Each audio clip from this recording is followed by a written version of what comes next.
আজ আপনাদের সামনে আমি পরিষ্কারভাবে বলে দিতে চাই, ঢাকা ৮ সহ ঢাকা মহানগরী সহ সকল পর্যায়ে যে জলাবদ্ধতা আছে, সবচাইতে দ্রুততার সাথে ইনশাআল্লাহ এই সমস্যার সমাধান আমরা করব ইনশাআল্লাহ। একটি গুরুত্বপূর্ণ এই এলাকার মানুষের দাবি একটি কবরস্থানের।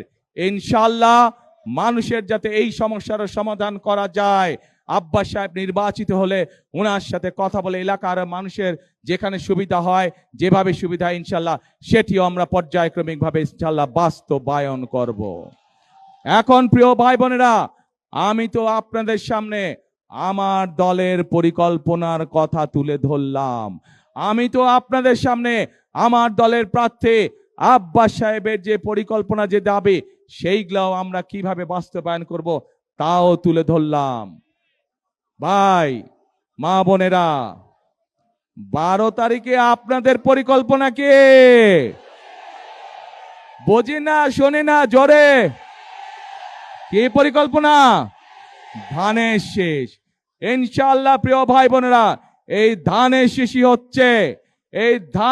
হচ্ছে বাংলাদেশের স্বাধীনতা, সার্বভৌমত্ব এবং বাংলাদেশের মানুষের ভাগ্যের পরিবর্তনের প্রতীক।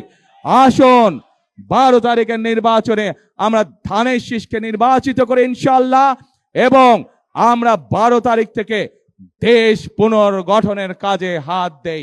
মানুষের ভাগ্যের পুনর্গঠনের রাজনীতি এবং কার্যক্রম ইনশাআল্লাহ আমরা শুরু করি।